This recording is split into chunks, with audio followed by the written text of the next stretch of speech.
abang sama bapak ini nih. Bagaimana prakteknya ya bang ya? Dramakan sikap abang terhadap Bang Sarah sekarang. Bang Basar, ya ini baru bagusnya. Bang Basar tuh ayo. 1, 2, 3, action. Besar. Papa dapat teguran nih dari kepala sekolah. Kamu tadi cabut ya? Enggak kok, saya nggak cabut pak. Jujur, orang ada buktinya tadi kamu tidak ada absen di kelas. Bohong itu gurunya pak, bohong. Kamu, Papa paling penting adalah kejujuran. Jujur saja, ngaku salah. Ya Pak, saya tadi cabut. Buat apa sih berbohong lagi nak? Jadi kamu cabut atau tidak? Saya cabut pak. Siapa yang ngajakin kamu? Harry. Ya kamu jangan mau ikut-ikutan lah. Kan kamu sudah sering sekali Bapak bilang kita jadi anak Tuhan jangan mau ikut-ikutan. Kalau teman-teman kita bandel, kita tidak boleh ikut-ikutan. Janji ya, nggak boleh lagi ya. Oke, tepuk tangan dulu buat abangnya. Perinya mana bang? Perinya mana? Bang Peri yang ini. Oh jangan lari dia. Inak ambil, oh silakan dulu bang. Nih, Inak mau ambil dari yang sekolah nih apa yang belajar pernah ngajarnya? Mana yang bandel-bandel kayaknya wajahnya ya? Sini. Yang kotak-kotak kita bajunya ya sini mak. Sama kamu, ayo. Siapa namanya Lose? Ya sini. Lose ini. Ini siapa namanya?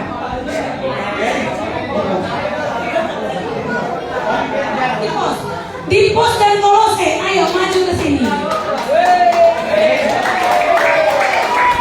Ayo.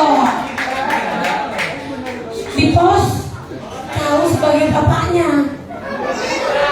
Ya, kau bapaknya ya. Si Kolose ini anakmu. Boleh soal kamu, boleh mang, soal kamu ya. Nah, tunggu dulu, tadi kan baru tunjukin abang-abangnya. Sekarang masalahnya kayak gini. Di pos, anakmu ini dia dapat penghargaan bang.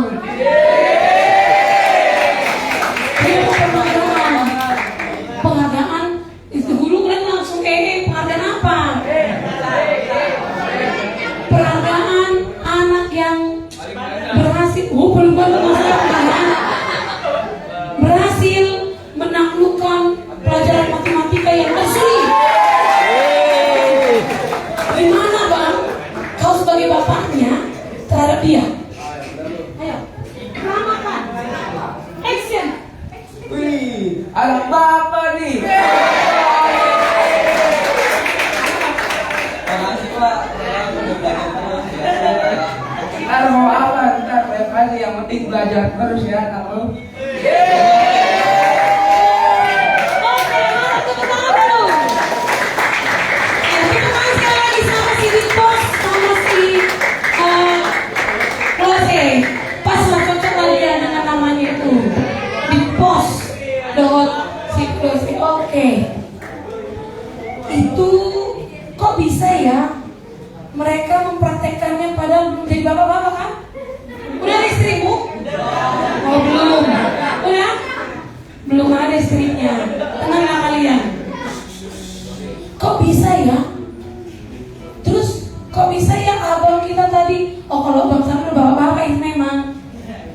Tapi Bang Besar kan enggak ya. Bang Besar ini orangnya baik loh. Tapi kok dia bisa mempraktekkan sebagai anak-anak nakal itu? Karena dia tahu. Kita semua tahu mana sih ciri-ciri anak yang baik, mana sih ciri-ciri apa sih yang akan muncul dari bapak kita kalau kita melakukan kebaikan, melakukan kesalahan, kenakalan, kejahatan, penipuan, pencurian. Pasti bapak kita sudah tahu bagaimana reaksi bapak kita. Ya enggak? Benar enggak? Benar. Firman Tuhan hari ini sudah berbicara seperti itu. Amsal adalah kitab yang dituliskan oleh Salomo. Siapa Salomo?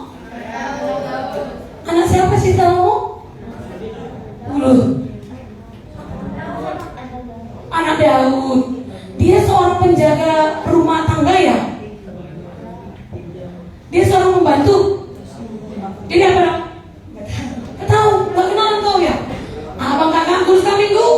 Nanti hilang cewek kalian dia gak tahu dia siapa Salomo. Oh siapa? Anaknya Daud yang Ya anaknya Daud tadi udah. dia seorang raja. Kerjanya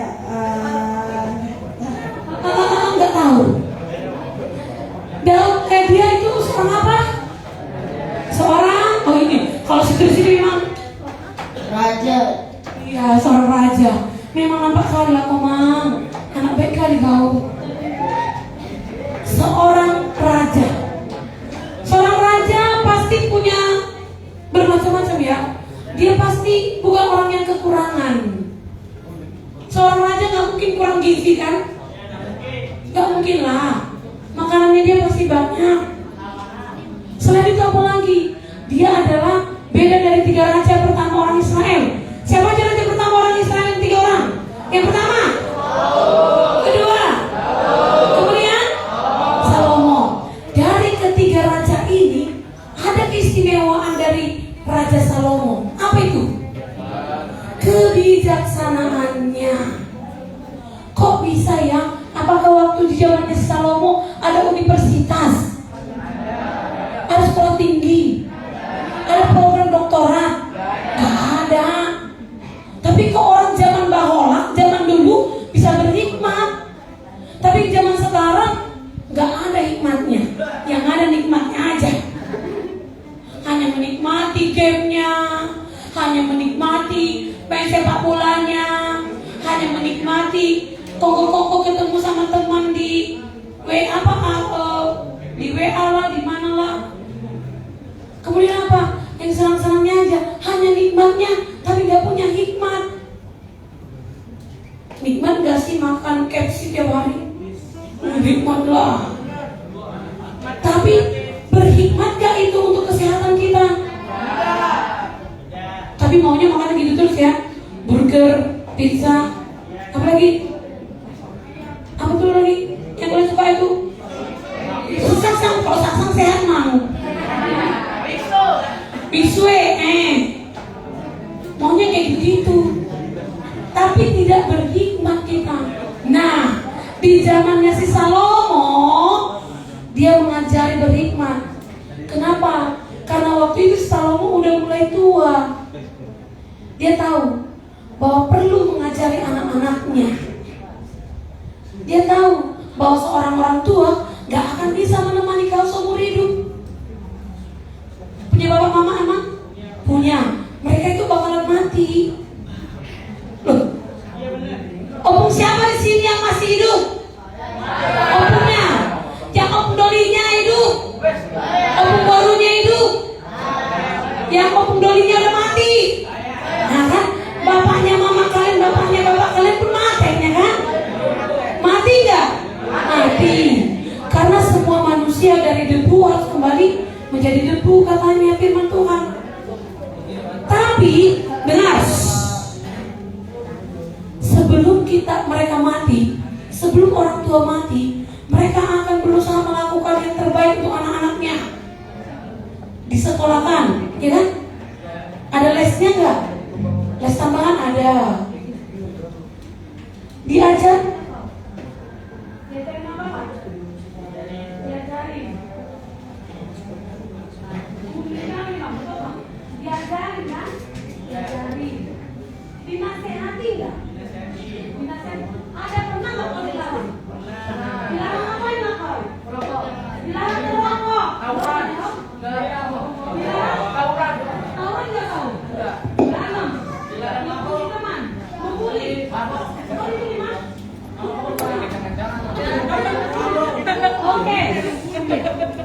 Oke. Kita diajari orang tua kita. Karena apa? Karena dia tahu gak lama waktu bersama anak-anakku.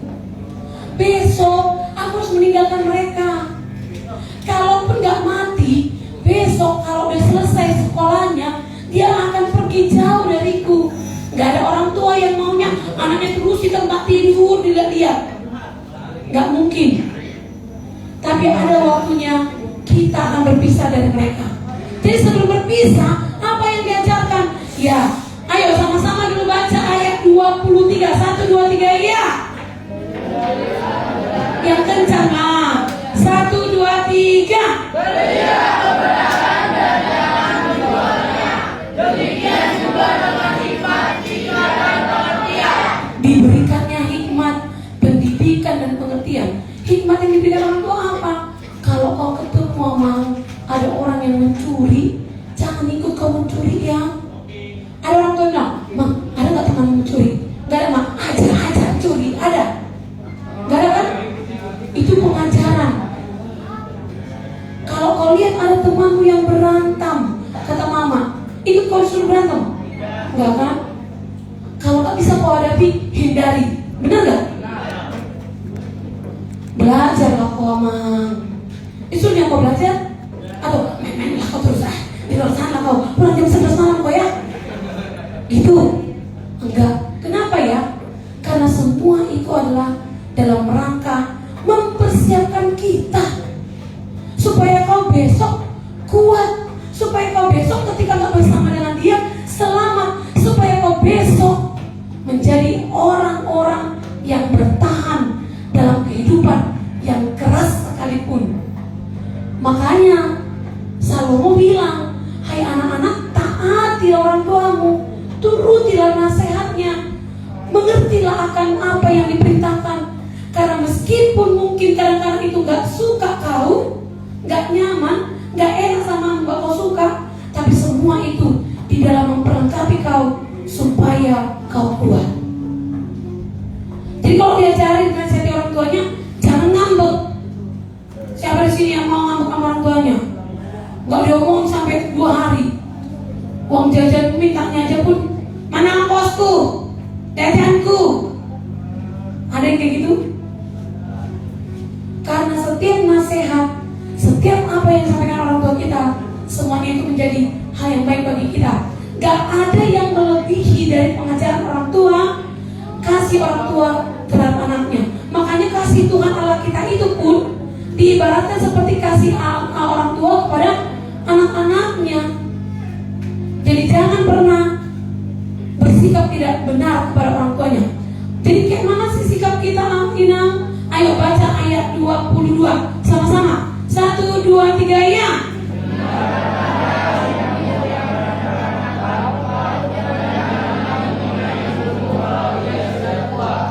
Oke. Yang pertama apa disuruh? Dengarkan orang tuamu. Memang mama kita cerewet ya. Belum selesai yang satu udah disuruh yang lain. Siapa nama tanya guru? Juli, ambil dulu sapu. Ya mak, langsung sapukanlah dulu rumah kita. Ya nanti jangan lupa cuci piringnya. Ya mak, nanti tolong dulu angkat jemuran. Satu-satu suruh mak. Yang rewelan mama ini. Nathan, nanti kamu pulang sekolah ya, jemput adikmu. Iya mak, harus jemput adikmu. Sapukan halamannya. Iya mak, nanti cuci dulu piring itu ya. Iya mak. Yang banyakan pun. Nathan, apalagi mak, terus aku gak pernah sayang.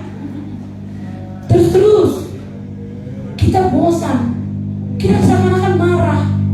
Tapi ingatlah, setiap perintah pengajaran atau apapun itu tujuannya adalah memperlengkapi kamu nanti setelah dia tidak bersama dengan kita. Ditaatilah ajarannya, jangan berat-berat ngambek. Karena orang tua kita itu selalu paling mengerti anak-anaknya. Ada cerita nih, mau dengar ya? Mau dengar gak? Tapi selama yang cerita kalian mendengar, bukan berbicara. Oke, ada seorang anak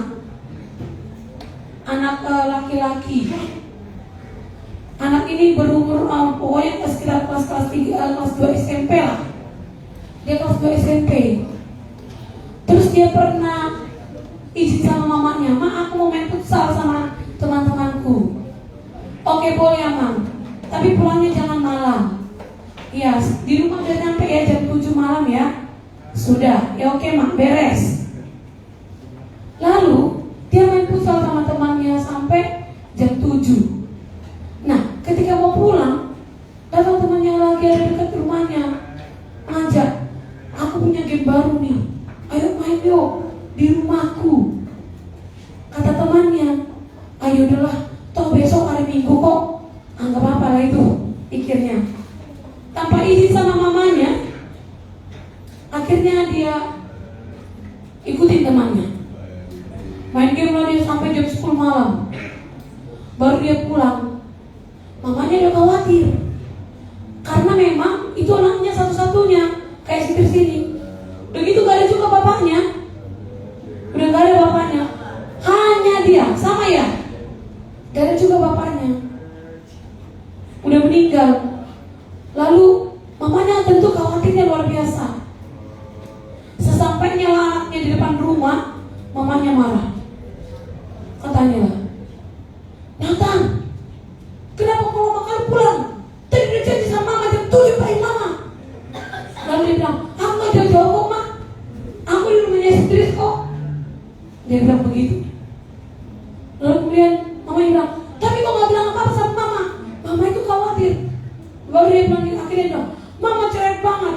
Mama dari dulu terus menjaga dia, terus menantang kemenangan anakku, terus mau berlaku gitu. Mama gak adil. Teman-temanku aja bisa mau belajar, bisa bermain sama teman-temannya. Lama-lama, kenapa aku gak bisa? Akhirnya dia bilang, yaudah, aku mau pergi dari rumah ini. Wih, si Nathan yang ambil tasnya, dia ambil beberapa potong bajunya, dia bawa dengan transfernya. Mamanya nangis sekali kan? Mamanya nangis sekali, anaknya pergi. Waktu dia pergi, udah jam 10 malam loh. Ternyata kan dia belum makan malam. Lapar kali lah perutnya dia kan. Lapar kali ya. Belum dia masih punya kesombongan. Belum balik dia. Terus karena udah punya laparnya nih, aduh lapar kali lah. Kenapa lah makan dulu aku tadi sebelum minggat pikirnya. Aci pula dia mikirkan perut sebelum minggat ya kan. Baru mamanya pun di rumah mikir, ih tadi si Nathan itu makan apa enggak ya? Mikir juga mamanya. Yaudahlah.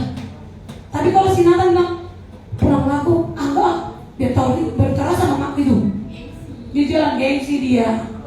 Tapi kalau mamanya begitu ingat si Nathan yang gak makan, udahlah, dia carilah anaknya. Dia carilah anaknya tapi gak ditemukannya. Ditanyanya sama ada warung-warung di situ, Pak tadi lihat gak anak saya? Enggak bu, pergi lagi ke tempat apa? Dia pikir mungkin nanti siapa tahu anak itu meminta-minta sama orang yang di sekitar tempat pecel lele gitu ya kan. Udahlah, aku tanya ke cari ke sana lah. Dicari anaknya itu gak ketemu. Si Nathan ini pun pergilah dia ke satu tempat, dia bilang gini, mungkin nanti ada sisa-sisa makanan. Aku cari lagi tempat makan yang buka malam-malam. Dilihat-lihat yang ada di Jawa tempat makan, dilihat-lihatnya lah. Dilihat-lihatnya, tapi gak ada sisa makanan. Semua mungkin orang kelaparan sampai tulang belulangnya, ikan lele aja pun bersih. Kucing aja gak bersedia lagi makannya karena saking bersihnya. Baru adalah tempat yang jualan ibu-ibu. Dilihatlah anak ini kan, kayaknya udah di PA ngobrolnya. Sini dulu kode katanya. Dekatlah dia. Oh, dilihatnya wajahnya kan. Kau lapar ya? Iya. Oh yaudah, jadilah kau katanya. Baru dimasaknya lah nasi goreng dengan telur dadar yang dipisah, lalu kerupuk, kemudian dibikinnya kecapnya agak banyak. Baru setelah itu dikasihlah dia makan. Makanlah kau katanya. Bu aku gak punya uang katanya gitu. Gak apa-apa, makanlah. Baru sambil makan, si tukang jualan nasi goreng ini duduk depannya. Gimana, cocok kok rasa makanan ini? Cocok kali loh bu.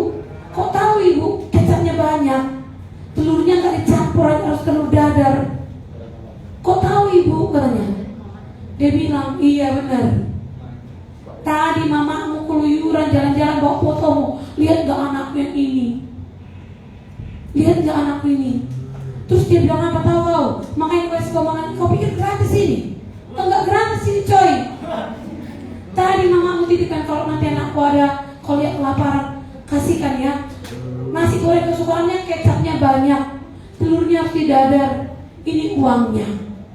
Jadi enggak gratis Tapi biar kau tahu Nathan, itulah mamamu. Dia tahu semua tentang kau, kesukaanmu. Bahkan dia siapkan sesuatu yang mungkin gak kau pikirkan. Sambil makan nasi goreng dia nangis. Mama. Habiskanlah nasi gorengmu, baru didamnya lagi. Terserah kau pilihannya. Kau mau kembali kepada yang mengasihimu itu, atau kau mau teruskan egomu. Akhirnya pilihannya adalah kembali ke mamanya. Mulai dari situ dia pahami.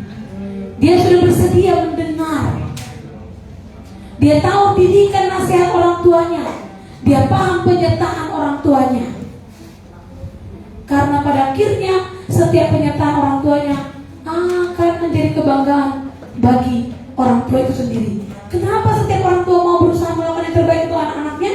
Karena mereka adalah titipan Tuhan yang harus menjadi kebanggaan bagi Tuhan dan keharuman bagi nama orang tuanya. Baca ayat 24 sama-sama. 1, 2, 3 ya. Yang benar lah. Yang benar membacanya. 1, 2, 3 ya.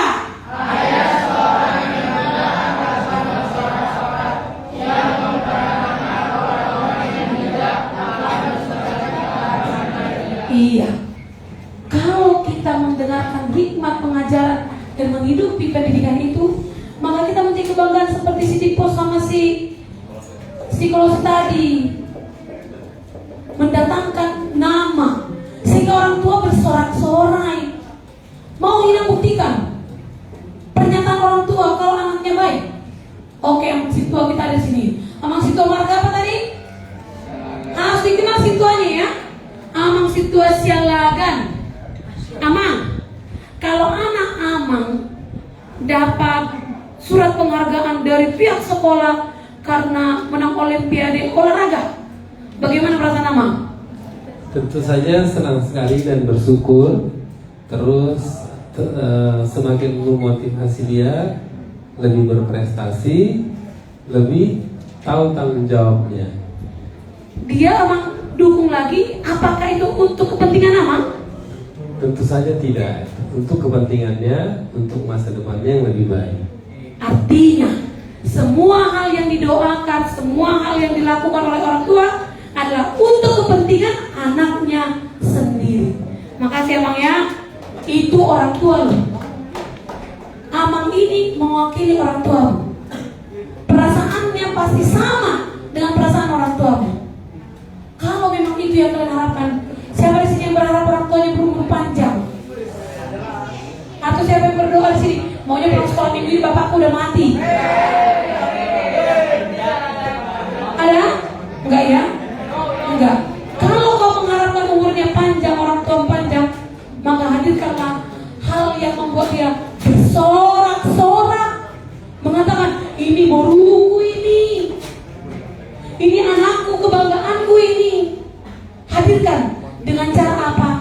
Belajarlah terus, berdoalah terus, dekat selalu pada Tuhan, selalu jadikan firman-Nya jalan hidupmu. Karena firman Allah menghadirkan hikmat. Karena firman Allah memberkati engkau dengan kepintaran. Karena firman Allah akan menghadirkan bagimu kesabaran. Firman Allah akan menghadirkan kepadamu kekuatan, ketabahan, dan kesembuhan. Itulah firman Tuhan. Jadi anak-anak pra-remaja, jadilah anak-anak yang mendatangkan sukacita orang tua. Karena seperti titah Allah yang kelima. Sama-sama, 1, 2, 3 ya.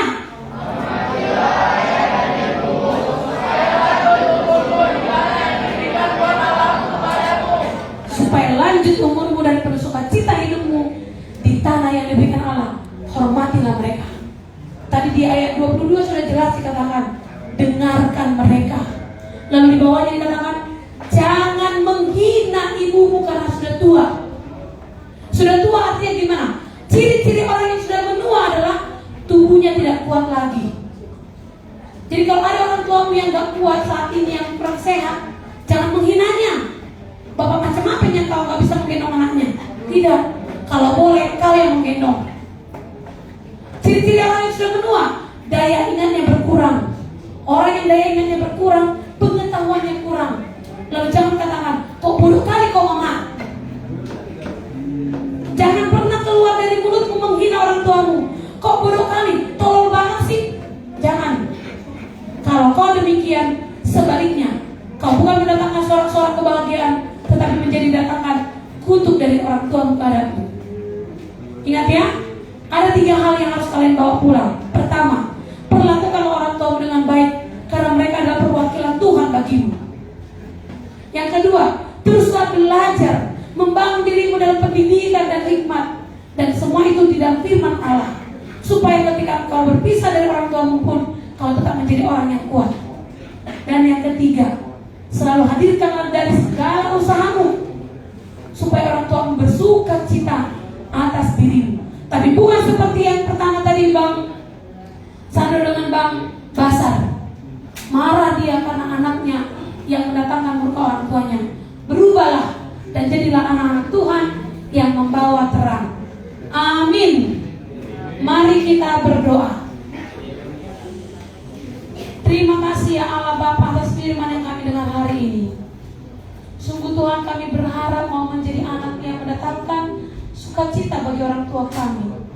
Oleh karena itu Tuhan, ajarlah kami untuk hidup mendengar kepada orang tua kami, hidup di dalam pendidikan, pengajaran, dan hikmat yang daripada firman Tuhan, dan menghargai di dalam segala kelemahan orang tua kami sekalipun. Jangan biarkan kami berkata-kata yang menyakiti hati mereka, tapi biarlah segala perbuatan kami mencerminkan kami menghormati mereka, supaya lanjut umur kami dan semakin terberkatilah hidup kami. Kami juga berdoa untuk orang tua kami Tuhan. Berkatilah mereka dalam segala pekerjaan tangan pikiran mereka. Engkau yang melindungi mereka dalam setiap perbuatan dan tindakan mereka Tuhan. Engkau yang menambahi berkat-berkat dalam hidup kami, supaya mereka bisa menyanggupi segala kebutuhan kehidupan kami di dunia ini. Dan kami menjadi anak-anak terang Tuhan yang mendatangkan sukacita bagi mereka, supaya mereka bersorak-sorai mengucap syukur karena Engkau telah menitipkan kami di tengah-tengah keluarga kami. Maka Tuhan, berkatilah mereka di dalam suka duka mereka. Biarlah kami selalu menghadirkan sukacita dan rasa syukur karena kami telah hadir bagi orang tua kami. Dan ajarlah kami Tuhan untuk hidup berhikmat, berpendidikan, dan berkata-kata di dalam sopan santun, supaya kami menjadi anak yang layak, menjadi kemuliaan bagi nama Tuhan. Terima kasih ya Allah Bapa. Kami serahkan doa kami ini dalam nama Tuhan Yesus Kristus, Tuhan Juru Selamat kami. Amin.